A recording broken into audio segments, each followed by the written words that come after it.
딸이 이제 나이가 조금 많은 남자하고 좀 결혼을 했어요. 이 남편이 장모님한테 많이 하소연을 했어요. 설마. 아, 깜짝이야. 장모님이랑은 말이 너무 잘 통하잖아요. 몇 살 차이가 안 나는구나. 몇 살 차이가 안 나죠. 왜냐면 와이프랑은 그렇게 차이가 나니까. 아니 아내가 생각할 때 이제 나중에 남편이랑 싸우고 나서 남편도 나가네? 혹시나 해가지고 뭐지? 하고 엄마 집에 가봤더니 이제 엄마랑 남편이 불륜을 하고 있었던 거예요. 만약에 불륜이다 이러면은 네. 저희가 그냥 생각하기는 뭐 동호회 네. 이런 등산동호회?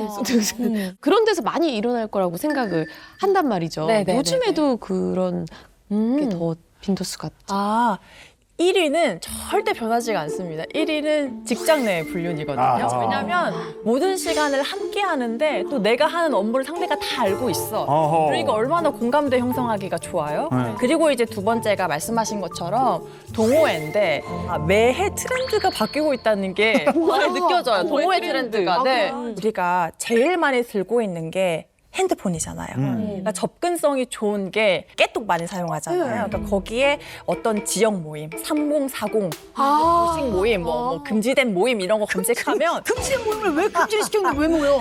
채팅방에서 그 사용되는 언어들이 있거든요. 네. 그 일단 채팅방 이름이 뭐죠? 기남 기녀의 금사. 채팅방 이름이. 그러면 기혼 남자, 기혼 여자의 금지된 사랑. 육봉. 네. 그 뭐야? 뭐라고 돼 있어? 안 보이는데? 이번 주말에 육봉 탈출하신 분 있나요? 뭐라고? 이번 주말에 육봉 탈출하신 분 있나요? 아, 알았다. 육아 봉사? 나도. 육봉이라고 하는 거? 네, 그 그랬더니 그래서 하숙생 하숙생 못 이겨서 육봉합니다. 하숙생? 남편인가 보다. 하숙생이. 맞아요. 그러니까 집에서 그냥 밥만 차려주는 배우자, 그냥 밥만 먹고 나한테 학생처럼 더 왔다 갔다. 네. 그러니까 내가 집에서 배우자 때문에 어쩔 수 없이 육아를 하고 있다. 와. 이거는 하는 사람들이 아니면 전혀 알 수가 없겠네. 네. 진짜. 네. 일이야. 이젠 집밥 먹고 의무방어전 하는 게 지쳐요. 이건 뭐 알겠고. 근데 저도 오랜만에 집밥 먹었는데 별로. 집밥보다 마트에서 시식하는 게 더 좋죠. 좋죠. 이게 뭔 말이야? 이게 아. 불륜해서 육체적 관계를 집밥은 자기 부부간의 배우자하고 관계. 하는 거고 의무방어는 그냥 의무적으로 한다는 얘기인 것 같고 맞아요. 이제 마트 시식은 뭐예요? 외식은 마트 시식은 유흥업체 마트가 같은 데 가려는 거. 마트. MT. 모텔! 그러면 이제 시식은 초성을 따면 어머 근데 이걸 누가 가르쳐 줘요? 이 은어가 뭐라는 거? 근데 이거 어떻게 다 아셨어요? 자기들끼리 저도 사실은 모르니까 저는 그냥 대놓고 물어봅니다. 왜냐면 이게 증거로 제출되려면 알아야 되잖아요. 그래서 저도 마트 가서 시식하는 거 너무 자연스럽잖아요. 그러니까. 이 문장만 보면은 그러니까 저런 게 왜 생기는 거냐면 혹시라도 배우자가 봤을 때 그래 나 집밥 질려가지고 마트 가서 시식하는 거 좋다는 말도 못해? 이렇게 되는 거잖아요. 그래서 본인들끼리 그런 은어를 만드는 거거든요. 근데 저희가 이제 소송을 하다 보면은 불륜을 하다 보면은 증거는 흘리게 되더라고요. 요새는 이제 워낙 뭐 인터넷이나 이런 거 뭐 클라우드를 많이 쓰니까 연동이 많이 돼 있으니까 아무래도 증거는 흘리게 돼서 이렇게 막 공유 열심히 해도 결국엔 이걸 우리가 어떻게 알겠어요? 다 털렸으니까 아는 거죠. 그래서 오늘 방송을 통해서 말씀드리고 싶은 거는 노력해도 털린다. 어차피 들킨다. 양나래 변호사님은 남자친구, 그리고 양소영 변호사님은 남편. 네. 의심한 적 있습니까? 후덜덜. 의심한 적 있습니까? 후덜덜. 대답하세요! 이런 적 있습니까? 의심한 적 있습니까? 아니, 제가 며칠 전에 저희 남편이 갑자기 핸드폰을 들고 후다닥 나가는데 됐어! 거기서 여자 목소리가 흘러나오고 어허! 그래서 제가 그 순간 이제 저희 남편 보통은 제 앞에서 전화를 받거든요. 근데 너무 후다닥 나가는데 여자 목소리가 나오니까 따라가서 좀 듣고 싶더라고요. 근데 제가 애써 참았습니다. 제 평소 신조가 들키지만 말아라여서 굳이 제가 가서 할 필요는 없을 것 같아서 그랬는데 지금도 궁금해요. 아하! 안 물어보셨어요? 안 물어봤어요. 그래서 사실은 이제 이혼 전문 변호사 역할도 그만큼 커졌다고 볼 수 있는데요. 이혼 전문 변호사로서의 어떤 특정 직업군, 이제 이 두 분이 겪는 나름의 어려움, 정말 어떠신지도 좀 궁금도 하고, 네, 그렇습니다.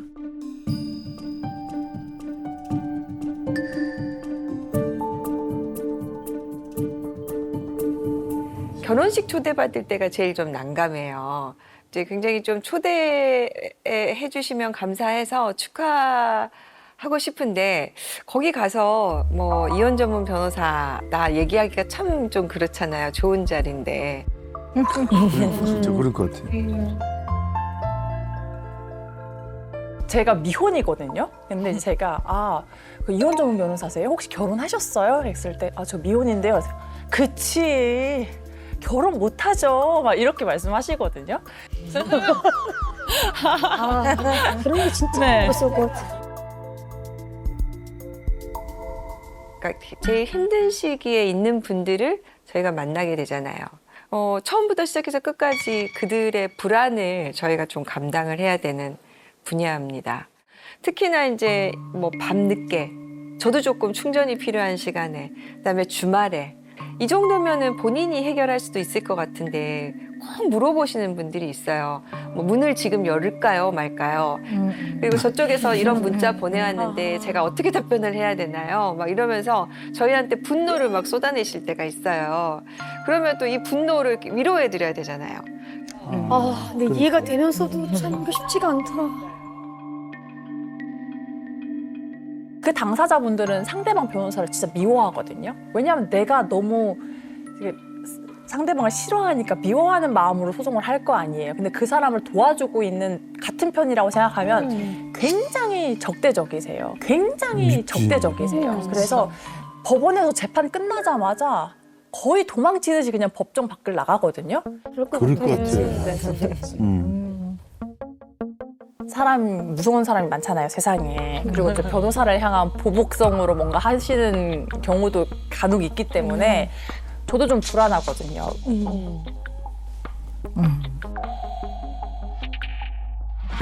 복도까지 쫓아오면서 저한테 마치 정말 한 대라도 때릴 태세로 왜 이런 소송을 제기를 해가지고 여기까지 왔느냐. 뭐 이렇게 기자 명함 만들어가지고 와가지고 저한테 이렇게 주시기도 하고 하는 거는 이제 협박이죠. 아이고, 저런. 어머, 맞아. 누군가 나를 언제든 지켜보고 해할 수 있다.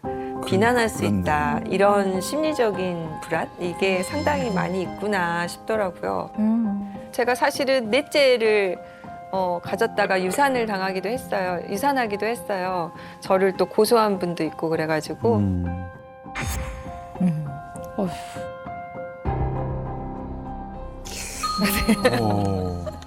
일단 두 분 인터뷰 영상을 쭉 보니까요. 이혼 전문 변호사로서 어떻게 보면 이제 배우자가 배우자를 존중해야 되는 그런 아주 중요한 가치라고 할 수 있죠. 이런 것들을 사실 지키는 사람들이거든요. 이혼 전문 변호사들이 무슨 이혼을 부추기는 게 아니라 이게 중요하기 때문에.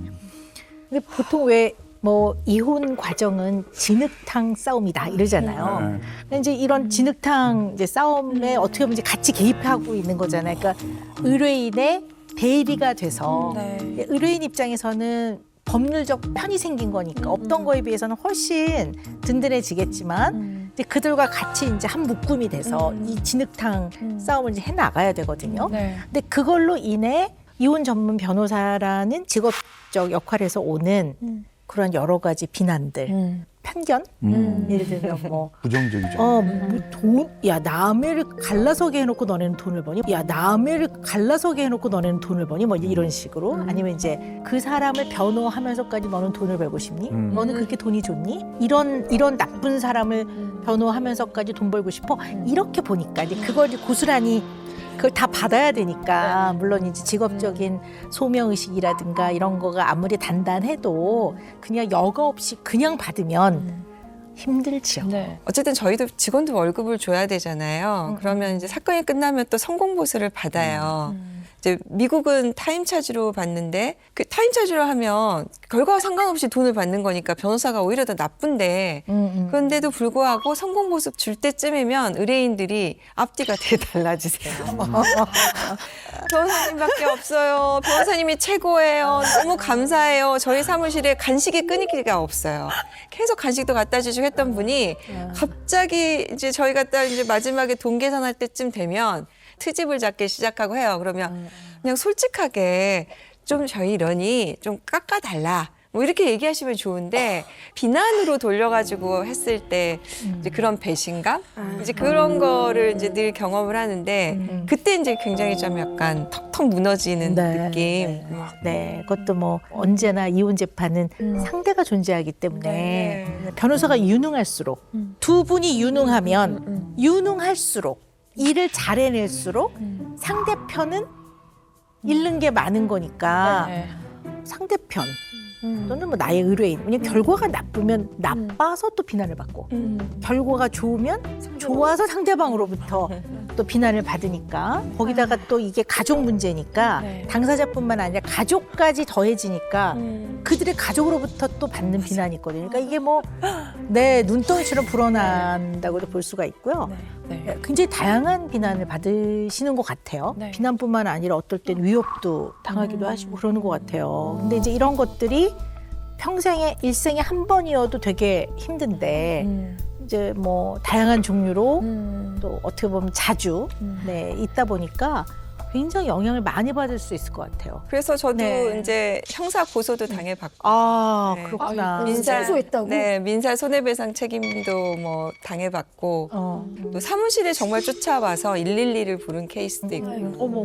제가 큰애를 임신했을 때 저한테 한번 협박해 오신 분이 얼굴에 하얗게 선크림을 바르고 나타났어요. 남자분이 약간 얼굴 못 알아보게. 조폭처럼 생겨가지고 그래서 했는데 제가 임신한 배를 내밀면서 연락처랑 주민등록번호 다 보여주고 당신이 맞는지부터 남편이 맞는지도 일단 보자. 뭐 그렇게 하고 이제 112에 신고하고 뭐 이렇게 한 경우가 많은데 인류의 반은 제 적이다 약간 이렇게 생각을 하고 삽니다. 그래서 언제든지 좀 그럴 수 있다라고 하죠. 아, 저 보통 멘탈 아니면 진짜 하기 힘든. 네. 그거 누군 이기고 누군 져야 되니까. 맞아. 그게 이제 법정에 가면은 이제 법원에 흉기 들고 오는 분들도 있어서 그래서 이렇게 검색대 서비스가 굉장히 강화돼 있습니다. 네. 아, 저 같은 경우는 제가 지금 뭐가 됐든 간에 제 일상을 보여주는 관찰 예능을 오래 하고 있잖아요. 근데 이제 아무래도 집이 좀 오픈되다 보니까 뭐 집 앞에서 뭐 그냥 자연스럽게 그냥 여기 박나래 집이잖아는 게 소리가 다 들려요. 근데 거기까지도 괜찮은데 어떤 이제 목적을 가지고 오셔서 저를 꼭 만나야겠다고 이렇게 집 앞에서 막 10시간이고 기다리고 있으면은 제가 어떻게 해야 될지 모르겠는 거예요. 한 번은 저희 엄마가 문을 열어준 적도 있어요. 어머. 아는 사람인 줄 알고 어머. 그냥 근데 아예 모르는 사람이고 그래서 뭐 돈을 빌려다는 사람도 좀 있었고 그래서 이걸 어떻게 해야 될지 모르겠는 거예요 진짜로. 그래서 집이 알려져 있어요. 그 얘기를 좀 나누고 싶대요. 근데 제가 거기서 뭔가 도와줄 수 있는 부분이 없는데 와 이거는 이게 쉽진 않구나라는 생각을 좀 하죠. 제가 저는 이혼 사건에서 남편분을 대리했던 적이 있어요. 근데 그분이 아내의 그 의부증으로 인해서 너무 신경쇠약에 걸릴 정도로 힘들어서 이혼 소송을 제기한 거였거든요. 제가 이제 선임해서 소장을 보낸 이후로 저희 사무실로 전화가 계속 오는 거예요. 양날의 변호사라 내 남편이 바람이 나가지고 지금 이혼을 부추기고 있다. 아유. 빨리 이런 변호사는 없어져야 되고 빨리 이 불륜을 해결해야 된다 하면서 전화가 너무 많이 오는 거예요. 그래서 일단 저희 직원분들이 그 번호를 확인을 하고 이제 안 받기 시작했죠. 근데 제가 이제 재판을 갔어요. 근데 이제 법원 정문 앞에 이제 가고 있었어요. 인사하고 가는데 갑자기 그분이 막 뛰어와가지고는 무서워. 이 불륜이야! 네가 내 남편 꼬쉈잖아! 하면서 소리를 막 지르는 거예요. 근데 그 옆에 상대방 변호사님도 계셨거든요. 근데 웬만해서는 그걸 좀 말려주시잖아요. 근데 그 변호사님도 그 상황이 너무 난처했는지 이렇게 보고 도망가시는 거예요. 그렇다 보니까 그 이후에는 더더욱이 재판이 끝나면 정말 총알처럼 당사자분이 오는 재판은 총알처럼 이제 돌아갑니다. 되게 재밌는 결과가 나왔어요. 네, 흥미로운 결과가 나왔는데요. 네. 다른 분이시잖아요, 두 분이. 네. 근데 두 분이요, 공통적인 게 나왔어요. 깜짝 놀랐어요. 진짜요? 네네네. 우리가 여러 가지 이제 검사를 뭐 진행하다 보면 공포를 알아볼 수 있는 소항목이 있어요. 근데 두 분이 다 많이 상승돼 있더라고요. 공포. 그냥 불안, 약간의 불안이라기보다는 거의 공포 수준이라고 볼 수가 있는데요. 감정을 탁 건드리는 정서적 자극이라든가 아니면 이제 약간 특정 자극 누가 문을 벌컥 열고 들어온다든가 아니면 법정에서 뭐 이름을 부르고 뭐 양소영 뭐 양다리 이런다든가 그러면 이제 갑자기 막 확 두려움이 높아지면서 굉장히 영향을 많이 받을 수 있는 특성이 두 분이 아주 공통적으로 딱 드러났어요. 그래서 SNS를 사실 좀 잘 안 해요. SNS를 잘 안 하고 그거 끊기 힘들다는 SNS. 네, 최근에 이제 다시 이제 달리기 하는 것만 조금 올리고 있는데 그래서 위치 정보나 이런 것도 조금 저는 그나마 이제 노출 안 하려고 많이 하고 그렇죠. 어디 있는지 아니까 무슨 네. 활동을 하고 있는지 알 수 있으니까. 저는 누군가 저에 대해서 뭔가 이렇게 할 거에 대한 약간 공포가 실제로 좀 있는 편이고 저는 모르는 번호 잘 안 받아요.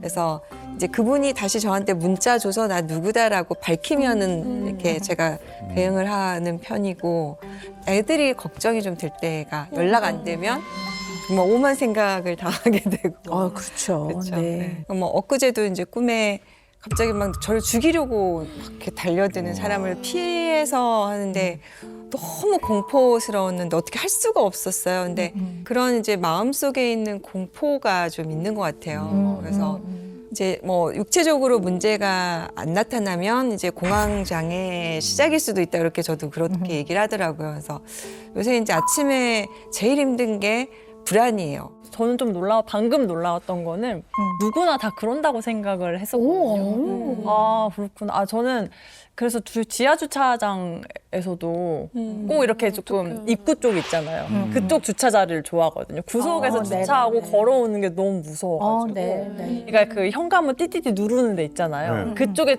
제일 가까운 데 되려고 다른 자리가 있어도 뺑글뺑글 돌아가 층 막 밑으로 내려가가지고 그쪽에 주차하기도 하고. 네네. 인생의 큰 고비를 넘어가고 있는데 제가 왜 이렇게 지금 이 나이에 더 불안을 느끼나 하면서 이제 저를 사실은 탓하기도 해요. 근데 이게 감정적으로 오는 불안인 거는 확실하더라고요. 아니 근데 아무래도 이제 이 불륜 사건을 많이 수행을 하다 보면은 정말 말도 안 되는 충격적인 사건들도 있잖아요. 아니 네. 이렇게 바람이 났다고 하는 사건도 있을 것 같아요. 저는 좀 충격적이었던 거는 딸이 이제 나이가 조금 많은 남자하고 좀 결혼을 했어요. 그렇다 보니까 딸은 세대 차이가 좀 나는 거예요, 남편하고. 그래가지고 이런 것도 안 맞고 저런 것도 안 맞고 하니 맨날 티격태격하고 부부싸움을 하고 그렇게 된 거죠. 그래서 이 남편이 장모님한테 많이 하소연을 했어요. 설마 깜짝이야. 깜짝이야. 야 벌써 장모님 나왔잖아. 왜냐면 장모님이랑은 말이 너무 잘 통하잖아요. 몇살 차이가 안 나는구나. 몇 살 차이가 안 나죠. 왜냐면 와이프랑은 그렇게 차이가 나고 하니까. 그래서 아내하고 다툼이 있을 때마다 맞아? 그 장모님한테 도와주세요. 왜 이렇게 될까요? 친딸이잖아요. 우리 딸이 좀 그렇죠. 막 이렇게 했는데 아니 아내가 생각할 때 이제 나중에 남편이랑 싸우고 나서 남편도 나가네? 혹시나 해가지고 뭐지? 하고 엄마 집에 가봤더니 이제 엄마랑 남편이 불륜을 하고 있었던 거예요. 어머, 친엄마예요? 친엄마예요. 오마이갓. 그러니까 친엄마인데 이제 그거는 당사자들 간의 감정의 문제를 넘어서 이제 가족들도 완전히 해체되는 게 되거든요. 그러니까. 좀 충격적이었던 게 아내가 외동딸이었어요. 근데 이제 엄마의 자매가 이종 사촌 언니가 있는 거죠. 근데 거기도 외동이고 나도 외동이고 하니까 엄청 친하게 지냈어요. 그래서 처음에 남자친구 생겼을 때도 소개해주고 결혼하면서도 뭐 소개해주고 같이 뭐 소개팅 해줄까 이런 것도 많고. 근데 소개해주지 마. 이제 출산을 하고 나서 이제 가까이 있는 게 친척 언니고 하니까 맨날 불러가지고 같이 육아도 하고 집에서 시간을 많이 보냈어요. 근데 남편도 자연스럽게 있었죠. 근데 이제 아내가 친척 언니가 너무 편하니까 언니 나 오늘 친구 모임 가고 싶으니까 언니가 애 좀 봐줘 하고 맡기고 나갔어요. 근데 우리가 집에 홈캠이 있잖아요. 그러니까 불안하니까 홈캠으로 이렇게 방 안을 보는데 애가 울고 자지러지고 막 하고 있는데 방 안에 아무도 없어. 그래가지고 이제 너무 놀래가지고 정신없이 집에 왔는데 안방에서 이제 또르리. 언니랑 남편이 그렇게 하고 있는 거예요. 또리로리로. 근데 그렇게 됐을 때 사실은 누가 봐도 그냥 잘못한 사람들이잖아요. 네. 그 친척 언니 너무 잘못했잖아요. 근데 그 이모가 아내한테 뭐라고 했냐면 그러니까 네가 네 남편 간수를 잘했어야지. 왜 둘이 놔두고 성인 남녀가 둘이 있으면 누구나 그런 본능적으로 자극을 느낄 텐데 네가 그렇게 하는 게 잘못이다 해버리니까 이제 엄마도 어떻게 언니 그럴 수가 있어? 그치, 자매들끼리 싸움이 났고. 언니 딸이 잘못했는데 그렇게 해서 그 가족은 이제 완전히 완전 거의 풍비박산. 그렇게 됐거든요. 그래서 저는 이제 아동학대 사건을 네, 그런 케이스를 많이 접하고 이제 제가 직접 다루는 사건도 있지만 그런 케이스도 있지만 그냥 아동학대 사건만 들어도 굉장히 네, 마음이 아프고 잠이 잘 안 오고 저도 좀 그런 면이 있어요. 네. 저도 약간 저만의 기준이라고 하면 누구나 잘못은 할 수 있잖아요. 한 번은 실수도 할 수 있고 본인이 잘못하신 거 아시죠? 이렇게 이거 잘못했잖아요. 근데 그거를 변호사님 왜 저를 이해 못하세요? 변호사님 저는 진짜 너무 사랑했고요. 그 배우자가 남편 관리를 잘 못해서 그랬고 그다 배우자 정말 별로예요. 이렇게 얘기하면 저도 화가 나거든요. 변호사님, 네, 못소리시죠? 아닙니다. 한 번이라도 뜨거운 사랑을 해보셨어요? 정말 네. 사랑을 해보셨다면 어떻게 그런 말씀을 하실 수 있어요? 예? 그럴 때에는 선임료를 아주 높게 부르고 저는 3천만 원 이상 들어갑니다. 이렇게 얘기를 하면 알아서 안 오십니다. 근데 이제 감정이입이 공감의 어떤 방향으로 가느냐 내지는 동정의 방향으로 가느냐 되게 다르거든요. 그래서 공감은 깊이 이해하는 거고요. 동정은 그냥 불쌍하게만 여기는 거기 때문에 이거 되게 구별을 해야 되거든요. 이게 깊은 공감을 할 때는 이해하지만 또 한편에 내가 이것을 어떻게 도와야 되는지를 같이 생각하니까요. 이게 되게 중요하거든요. 그래서 저는 진짜 오늘 오 박사님 뵈면 꼭 여쭤보고 싶었거든요. 정말 누구보다도 깊은 속 이야기, 어떤 게 힘들고 뭐 고통스럽고 이런 얘기를 굉장히 많이 들으시고 어떻게 그걸 소화해내시고 내 마음을 지키시는지가 저는 그게 가장 궁금합니다. 그래서 네. 저도 뭐 굉장히 연차가 오래된 정신과 의사잖아요. 정신과 의사가 훈련을 받는 과정에서 나라는 사람의 자아를 어떻게 보면 스플리팅, 딱 나눠요. 그래서 한쪽 면은 이 사람의 마음으로 훅 들어가요. 또 한편에 나는 아주 객관적으로 이 사람을 어떻게 도울 것이냐, 의사로서 어떻게 도울 것이냐를 보거든요. 그러니까 아주 쉬운 예를 들자면 자살하겠다고 농약을 마시고 왔어요. 그럼 이 사람의 처지가 너무 안 됐고 불쌍한 경우도 있거든요. 너무 안타깝고. 그런다고 울면 이 사람 처치를 못 하잖아요. 그래서 어떨 때는 굉장히 냉정해 보이지만 그 냉정함 안에는 이 사람을 어떻게 돕는 것이 가장 최선을 다해서 도울 것인가에 대한 생각을 늘 하고 있거든요. 또 한편에 내가 이것을 어떻게 도와야 되는지를 같이 생각하니까요. 이게 되게 중요하거든요.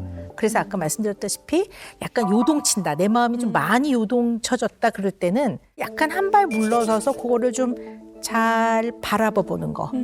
그리고 조용히 눈을 감든 뭘 하든 생각을 정리해보고 마음을 조금 더 정리해보는 그런 과정을 중간에 가지시면 따뜻한 마음은 그대로이고 옳고 그름을 보는 도덕적인 기준은 그대로이지만 조금은 평정심을 가지고 그 의뢰인을 대하는 게 좀 가능하지 않을까. 이런 것들이 더 많은 경험을 하고 연차가 더 이렇게 경력이 쌓이고 그런다면 아마 요거가 잘 통합이 돼서 두 가지가 아마 가능해지시지 않을까 싶어요. 네네.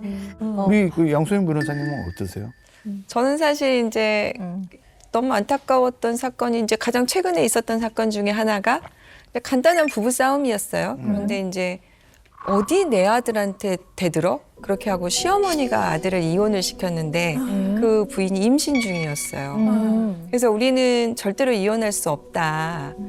라고 해서 왜냐하면 그 정도 부부싸움은 누구나 하는 거고 정말 특별한 부부싸움이 아니었고 부부싸움의 원인을 제공한 건 실제로 남편이기도 했기 때문에 그리고 둘 사이에 개선이 될 여지도 좀 있어 보였어요. 그래서 이 정도면 곧 소치아가 들어오겠다 싶었는데 결국에는 시어머니가 끝까지 해서 이혼을 시켰어요.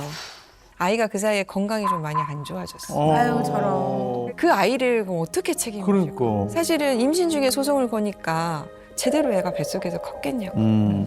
그래서 그래서 했는데 그게 진짜 가슴이 아팠어요. 새 아이의 엄마다 보니까 네. 조금 아무래도 자녀가 있는 미성년자 애들 조금 더 네. 좀 심리적인 부담이 있으시겠어요.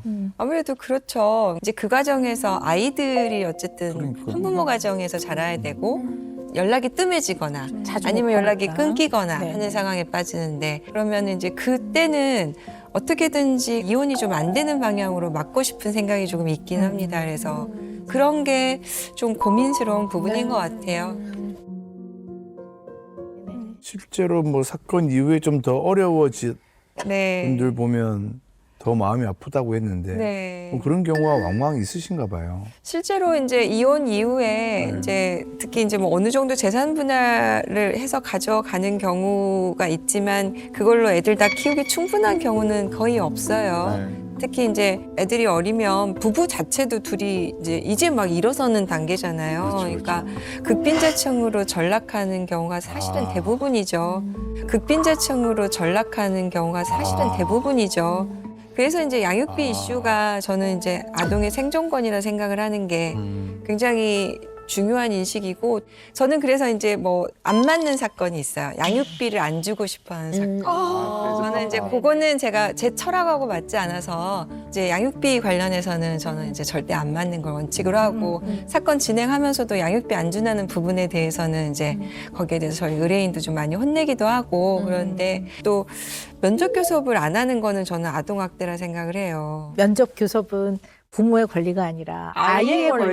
권리인데. 아이가 부모를 볼 수 있는 권리인데 네. 저희가 이제 뉴스에 나오면 이혼 가정 아이들이 뭐 새로 재혼 가정에서 아동학대를 당해서 사망했다 그러는데 그 얘기를 들어가 보면 이혼한 그 비양육자가 애를 한 번도 안 보러 오는 경우가 대부분이에요. 이제 막 그런 기사 나오면 그때 이제 저는 막 약간 다 제 책임인 것 같고 다 제 책임인 것 같고 그래서 이혼 전문 변호사들이 정말 제대로 된 이 상황을 어드바이스 안 하면 정말 큰일 난다 뭐 이런 생각을 좀 하게 되죠. 네. 그러면 변호사님이 그 미성년 자녀가 있는 가정이 이제 이혼을 준비할 때 가장 어렵다고 하셨는데 그때 가장 고려하거나 신경 쓰는 건 어떤 거예요?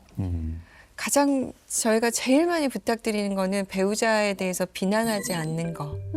아이들 그리고 재판에 관여시키지 않는 거. 유책비요. 그래서 아주 우연찮게 애가 이제 뭐 알아버리거나 뭐 한 경우는 어쩔 수가 없어요. 이제 그리고 이제 부부 싸움이 아마 있는 데서 했으니까 그런데 그걸 이제 아이를 통해서 뭐 증언을 하거나 하게 하거나 관여하거나 하는 거는 이제 절대 못하게 법원에서도 그걸 교육을 많이 시킵니다. 부모 교육이라고 해서 이제 양육할 때 그 배우자에 대해서 비난하지 않을 것.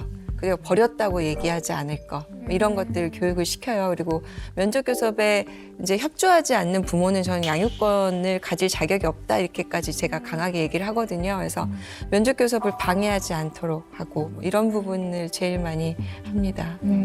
어떻게 보면 이제 아이 입장에서는 부모는 나의 뿌리이자 나의 살과 피잖아요. 나의 가장 기본 시작인데 그리고 양쪽 동아줄이거든요. 한쪽 왼쪽 동아줄, 오른쪽 동아줄. 근데 한쪽에서 야 왼쪽 동아줄은 썩은 동아줄이야. 그리고 또 이쪽에서는 야 오른쪽 동아줄은 썩은 동아줄이야.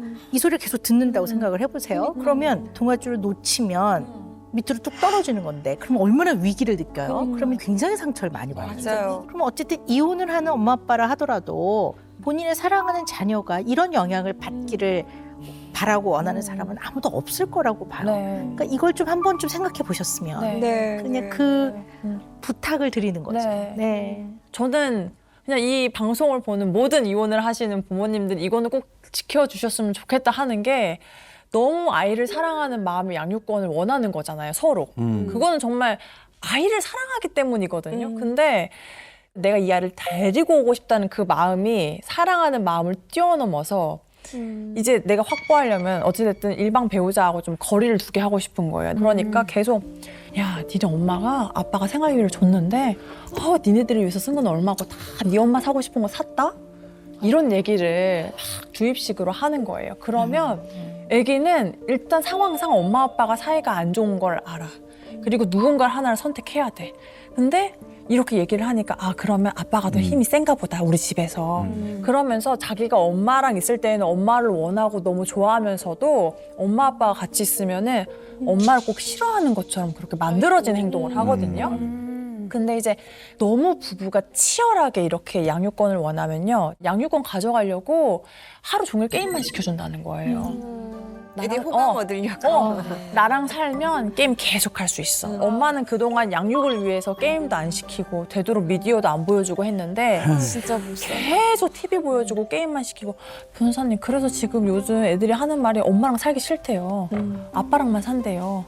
이렇게 돼버리면 저도 너무 답답한 거예요. 그래서 제가 정말 이 방송을 보고 계신다면 정말 애기를 생각해서 그러면 안 되는데 애기를 위한 게 아니다. 그렇지. 저 정말 말하고 싶은 상대방들이 정말 많거든요. 이 방송을 통해서 간접적으로나마 좀 아셨으면 좋겠어요. 그건 절대 아이를 위한 게 아니에요. 그렇죠. 네. 진짜 고민이 무엇인지.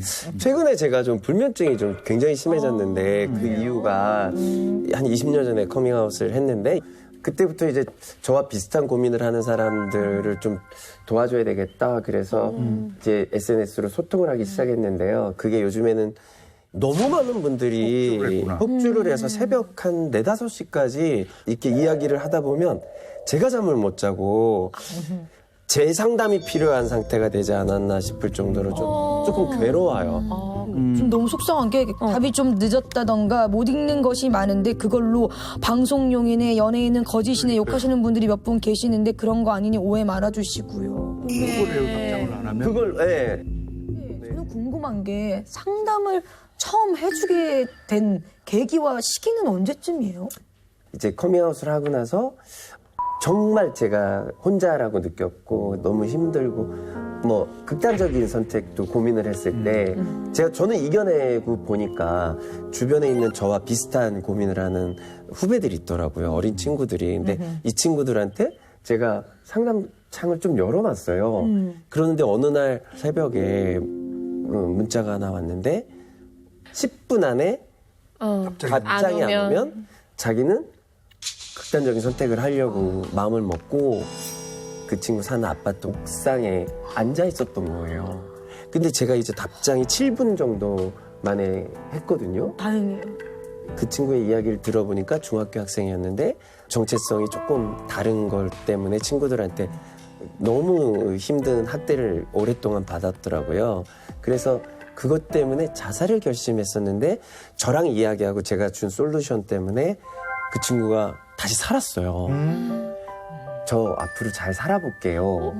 너무 감사합니다. 이런 경험이 있어서 몇 번 그런 경험들이 있으니까 저한테는 이 상담이라는 게 어느 누구의 한 생명을 살리는 거라고 저는 생각이 들어서 한 20년 가까이 하고 있었던 것 같아요. 20년. 와.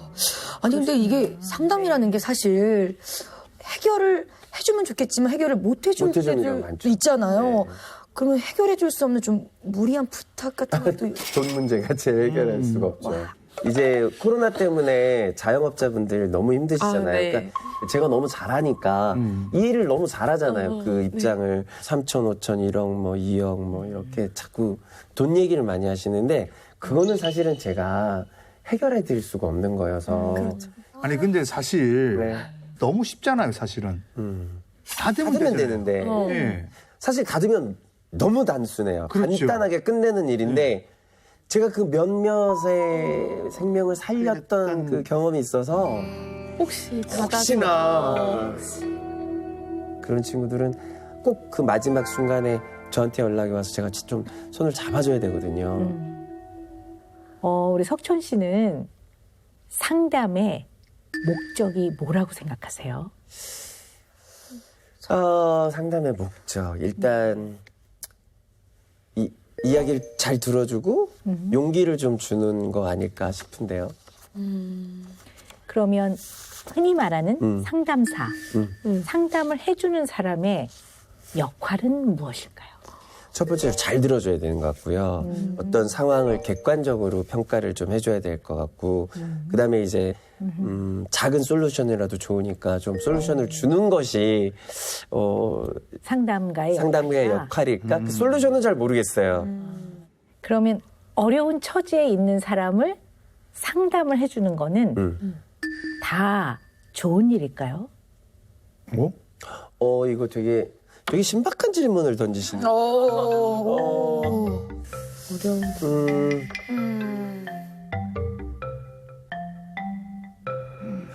도움이 안 될 수도 있겠어요. 왜냐하면 저는 전문가가 아니니까 잘못된 방법으로 상담을 하면 오히려 역효과가 날 수도 있겠다. 저도 그런 생각을 해요, 가끔은. 왜 이 조언을 내가 하지? 굉장히 무서운 조언일 수도 있겠다. 위험한 조언일 수도 있겠다. 왜냐면 정확한 상황을 잘 모르잖아요. 한쪽만 얘기 듣고 이랬으니까. 그래서 그다음부터는 저라면 이런 결정을 할 것 같아요. 그냥 그렇게만 참고하세요. 또 붙여요, 그걸. 되게 소심하죠? 네. 세심한데 소심해요. 네. 잘 구별을 해야 될 것 같아요. 상담의 목적은 그 사람의 내면의 힘을 키워주는 거예요. 도와주거나 해결을 해주는 것이 상담의 목적이 아닙니다. 아니. 네. 그러니까 우리 석천 씨가 계속 도와준다고 이렇게 얘기를 하는데요. 그건 자선 사업이고요. 상담은 그 사람의 내면에 자기의 힘을 키워주는 과정이에요. 엄마야. 엄마야. 네. 야, 이거 정답이다. 와, 전혀 생각도 못했어요.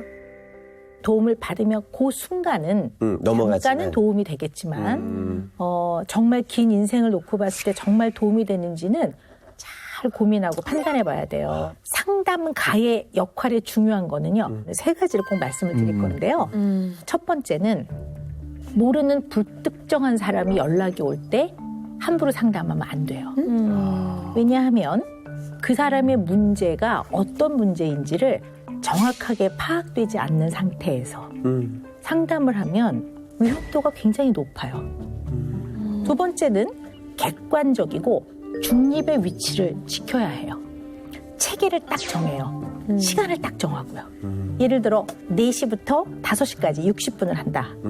길이 막혀서 4시 20분에 왔다. 그래도 5시에 끝내요.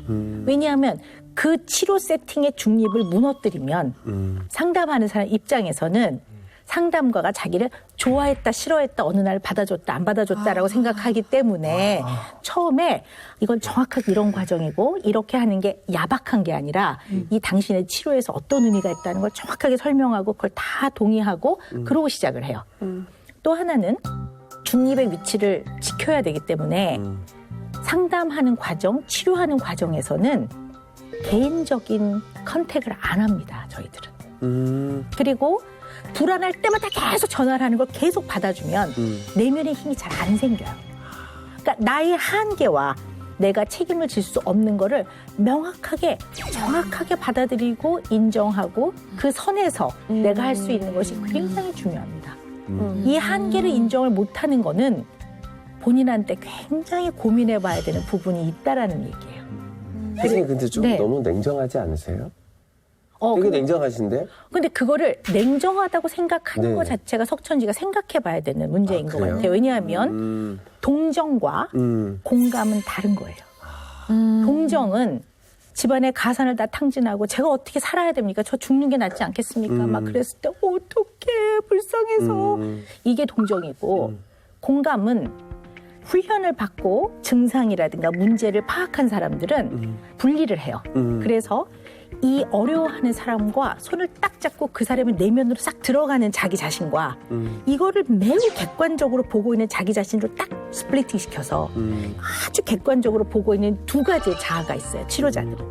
네. 참 이상한 경험도 많이 하는 게 말씀드리면서 제가 저만의 어떤 방법이 생각났어요. 박사님 연구소 전화번호 좀 주세요. 아, 거기로 연결해 주시게요? 필수하게. 아하. 근데 맨날 저에 대해서 좀 사람들이 이해하기 안 된다. 왜 이해하기 안 될까요? 안 된대? 왜 안 될까? 감당할 수 있는 사람까지만 받기 때문입니다. 왜냐하면 저희 과는 한 사람당 1시간은 더 걸려요. 그러면 하루에 감당할 수 있는 인원이 있어요. 10명짝도 안 네, 되는데요? 안 되죠. 그러면 다 받아보세요. 감당이 되겠습니까? 와. 안 되죠.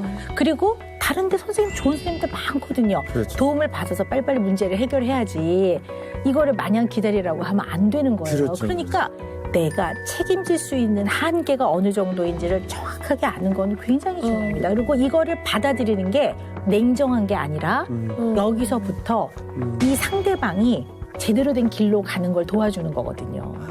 와, 이 방법 되게 좋네. 용한 점집도 5명 이상 안 받는 이런 게 있잖아요. 아, 하루 예약이? 하루 예약을 자기 감당할 만한 그럼요. 것만 손님을 받으니까. 근데 지금 석천이 형을 제가 제대로 찾아왔다라는 느낌이 뭐냐면 네. 선생님이 상담을 30년 동안 하셨잖아요. 네네. 근데 정확하게 석천이 형 마음을 알고 딱 이렇게 얘기를 해주실 수 있을 네. 것 같아요. 네네. 그러니까. 그래서 지금 일단 처방 하나는 나가요. 뭐냐면 벌써요? 이거 벌써 나가고 그다음 얘기해야 될 거. 오, 빨리 나가네. 거의 중간에 나가는 경우가 네, 거의 없어요. 없어요. 야, 한 특별 번도 없었던 것 케이스입니다. 같아요. 예. 자, 석천 씨는 진짜? 이날 이 시간 이후로 당장 상담을 끊으셔야 됩니다. 하지 마셔야 됩니다. 와. 네, 스탑. 하지 마셔야 돼요. 네, 제가 세무 상담을 하는 거랑 비슷하겠죠. 어우. 저도 상식적으로 좀 알아요. 세무 신고. 근데 그러면 안 되죠. 안 되죠. 네, 회계사나 세무사하고 상의를 하시라고 이렇게 말해야 되는 것처럼. 그게 너무 네. 쉽네요. 네네. 네. 저한테 세무 상담을 하면 되겠습니까? 그렇죠, 그렇죠. 저한테 건축 상담을 하시면 되겠습니까? 안 되죠. 네, 안 되죠. 근데 이런 건 있을 것 같아요. 우리 석천 씨의 주업이 네. 방송하시는 거랑 네.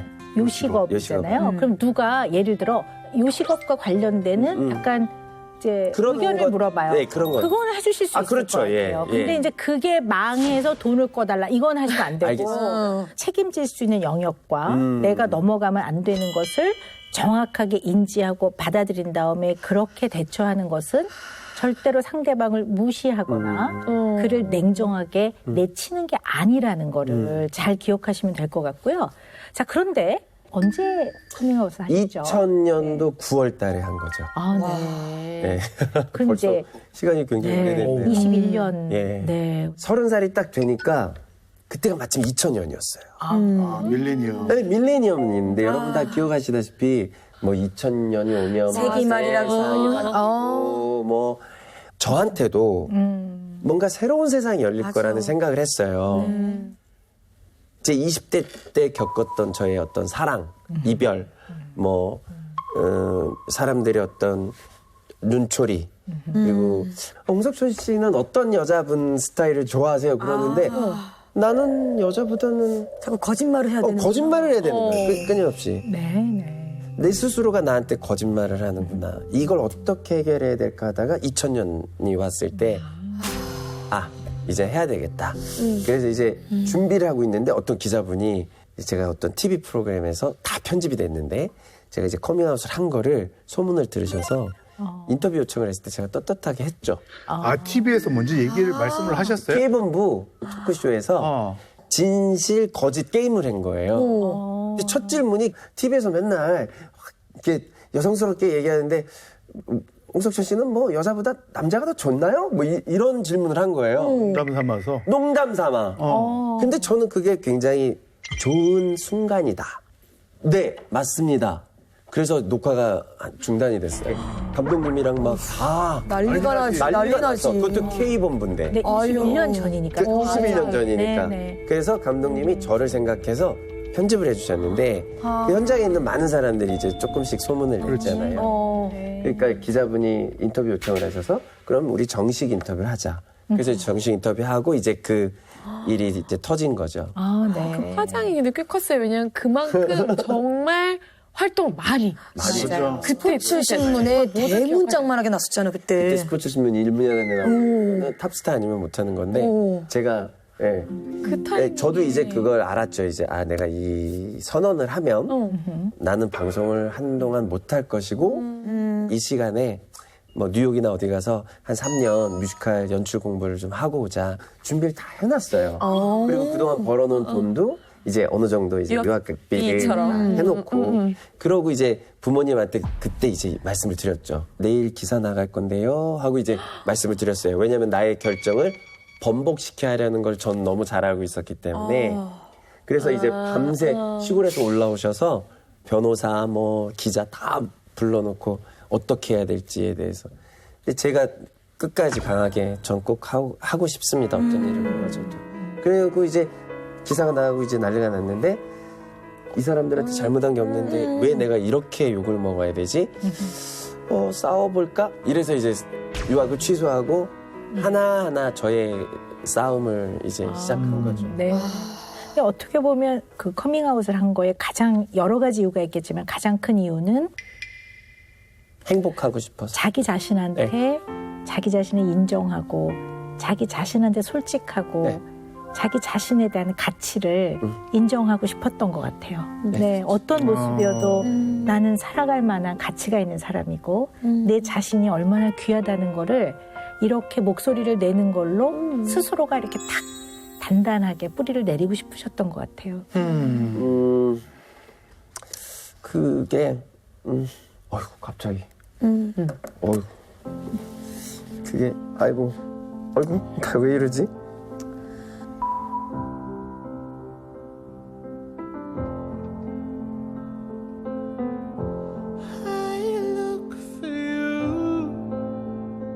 저는 이제 이미 굳은 살이 이만큼 21년 동안 이만큼 쌓였다고 생각해서 안 다칠 줄 알았거든요.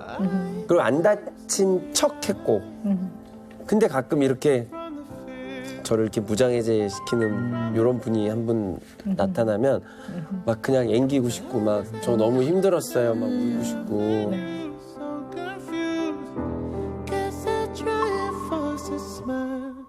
석천 씨가 이렇게 헝겊이라면 네. 약간 구멍이 나서 약간 너덜너덜해졌다가 그거를 또 얼기설기 이렇게 꿰매서 지금은 이렇게 많이 꿰매져 있지만 네. 어찌 상처를 안 받았겠습니까? 그리고 이렇게 담담하게 말씀하신다고 해서 어찌 마음이 안 아팠겠습니까? 네. 그리고 그 마음이 어땠겠습니까? 네.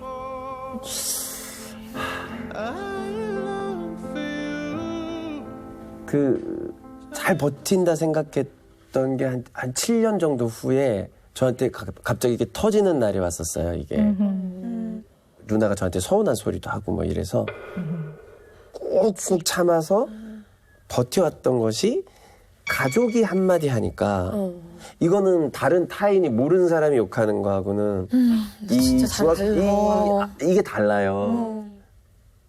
제가 그만해 하고 집을 나와서 마포대교를 갔어요. 한 3시간을 한강만 보고 있다가 이제 결정을 하자. 근데 어느 누구한테는 이야기를 해야 될 것 같더라고요. 전 애인이 생각이 나서 그 새벽에 누구한테 전화를 해요. 그 밤에. 신호가 한 10번 갔을 때 10번 딱 끝나고 안 받으면 난 그냥 조용히 사라지리라 하고 전화를 했는데 한 3번 만에 받은 거예요. 제가 오히려 놀랬죠. 원래 안 그러시는 분이에요. 원래 저는 전화가 오면 깜짝 놀래고 12시 넘어서 전화 잘 안 하는데 네네. 이제 저를 쏘아붙이기 시작했어요. 어디야? 뭐 힘들었어? 무슨 일이야? 왜 빠질라고? 뭐 이런 얘기를 한 거예요. 그러다가 내가 너무 웃기잖아요. 무슨 신내림 받은 애들. 아까 보고 있는 사람처럼. 그리고 네가 죽으면 내가 장례식장에 난 절대 안 가. 가서 너를 위해서 절대 안 울어. 뭐 이런 얘기를 해요. 근데 이게 웃기기도 하고 한편 정신도 좀 차리고 그래서 이제 집에 가는 길에 너무 쉬가 마려서 아이스 아메리카노요 하고 화장실 어디요? 그리고 화장실 가서 오줌을 넣는데 저도 모르게 살 것 같다. 근데 그 좀 전까지만 해도 밤새 죽겠다고 했던 애인데 오줌 싸면서 살 것 같다 이러는 게 제가 너무 웃긴 거예요 이게. 그리고 아이스 아메리카노를 받아서 나오는데 세상에 이렇게 맛있는 아이스 아메리카노를 놓고 내가 그런 바보 같은 선택을 하려고 하다니 그때부터 미친 듯이 열심히 살았거든요. 그러니까 그런 경험이 있으니까 이제 저한테 이렇게 어느 순간 연락하시는 분을 놓기가 참 힘든 거예요. 굉장히 애틋하고 네. 타인의 어려움에 대해서 굉장히 안타까워하는 좋은 마음이에요. 그 마음 네네네. 정말 제가 알겠어요. 그런데 석천 씨가 하는 누구를 돕는 그런 과정이 네. 약간 구원하는 환상이 좀 있는 것 같아요. 누구를 이렇게 구원해주는. 영어 단어로 말하자면 rescue. 이렇게 구원해주는 것 같은 의미. 이게 돕는 걸 넘어서 help를 넘어서서 구원. 약간 저는 그 이해해요. 어떤 의미의 말씀이신지. 네네네. 왜냐면 제가 이제 이태원의 가게를 막 7, 8개를 낼 때도 세계 어디에도 어느 도시에 가도 어떤 특색 있는 거리가 있는데 그 당시에 서울엔 무슨 이렇게 멋있는 거리가 없지? 내가 만들어 봐야지. 약간 이런 게 있어요. 그래서 제 돈 다 들여가지고 막 남의 건물 다 고쳐주고 네네. 네, 거리 이쁘게 해주고 막 맞아요. 약간 그런 것도 있고. 네. 예. 이게 나쁘다는 뜻은 전혀 아니고요. 약간 그것이 그게 있어요. 가지고 있는 네. 아주 상징성을 좀 이해해야 될 것 같아요. 심리적 의미를 이해해야 그 될 것 뭐예요, 같아요. 그게? 본인의 갈등을 해결하는 방법을 남을 돕고 좀 더 의미 있는 일을 하는 쪽으로 가는 것을 방어 기제 중에 승화라고 하거든요. 근데 약간 이제 그런 의미에서의 누구를 돕다 못해 구원하고 구출하는 그런 의미가 좀 있는 것 같아요. 그래서 그 조카들도 사실 보호자가 필요했다고 하는데 이미 보호자는 엄마가 있잖아요. 그러면 이 세상에 이혼하신 모든 분들은 자녀들이 다 보호자가 없어지는 건 아니거든요. 그렇죠, 그렇죠. 네. 상당히 본인이 누군가의 인생에서 어려움에 처한 사람들을 구원과 구출과 이들의 어떻게 보면 회복과 이런 거에 굉장히 관여하고 싶어 하는 그런 부분이 굉장히 많은 것 같다. 이게 어디서부터 온 것일까 하는 거예요. 그게 네. 어디서부터 왔을까? 네.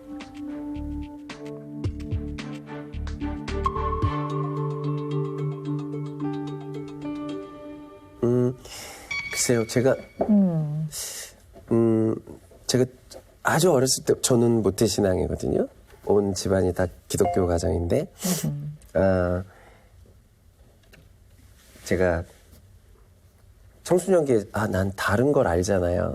다른 걸 아는데 늘 교회 가서 이제 말씀을 듣고 이제 목사님 설교나 주변 분들 뭐 또 성경을 보고 이러면 저는 되게 죄인인 거예요. 저는 제 종교적 믿음은 이렇게 있는데 그 교회를 가면 저는 불지옥에 타서 죽을 죄인인 거예요. 그래서 어느 날 제가 교회를 못 갔거든요. 그래서 저는 늘 제 스스로가 속에 난 죄인이야. 그러니까 나는 하늘나라에 갈 수 없는 자격이 없는 사람이야가 너무 어렸을 때 이게 머릿속에 박힌 것 같아요. 제 스스로가. 그래서 저는 그 죄를 이거를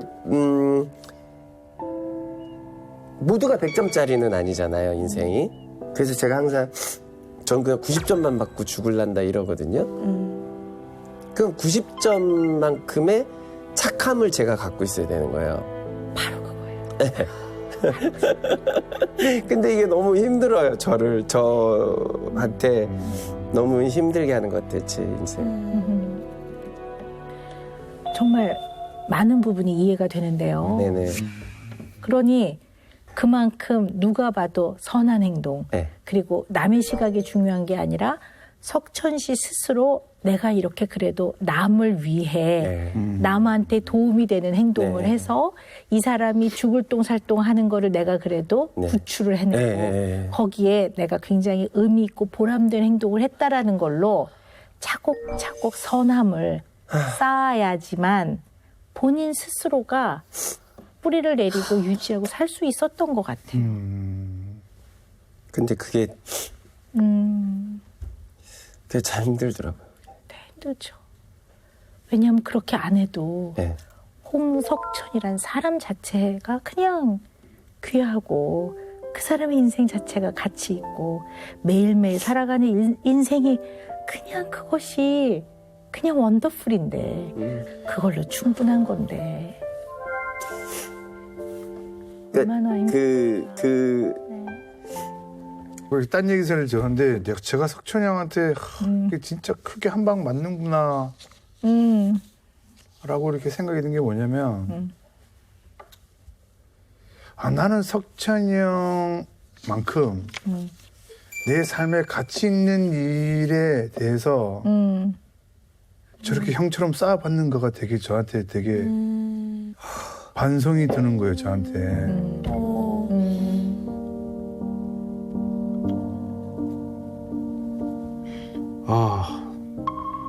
저도 이렇게 석천이 형처럼 제 삶의 가장 큰 가치를 위해서 좀 고민해보고 쌓아봐야 되겠다라는 생각이 오늘 굉장히 형님 얘기 들으면서 많이 드네요. It's a lonely place at the best of times, Lord knows. I won't lie to you. I could have given you more, but life got back good. 제 동료들한테 저런 얘기 들은 적이 처음이어서. 이러려고 한 얘기는 아닌데.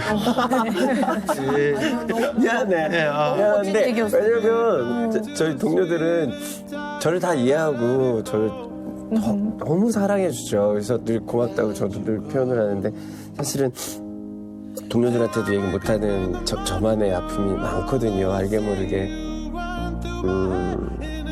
동료들 중에 저런 얘기를 한 사람이 처음인 것 같아요. 뭐 물론 본인의 의도는 아니지만 갑자기 저를 되게 위로가 됐어요 지금 그 한마디가. 오늘 이렇게 상담해 보니까 어떠세요, 형님? 나는 가서 그냥 박사님이 이끌어주는 대로 가자 이랬는데 희한한 게 재주가 있으신 게 제가 이렇게 재주가 아니고 전문이세요. 전문이. 아니 진짜 박사님이시고 훈련을 받고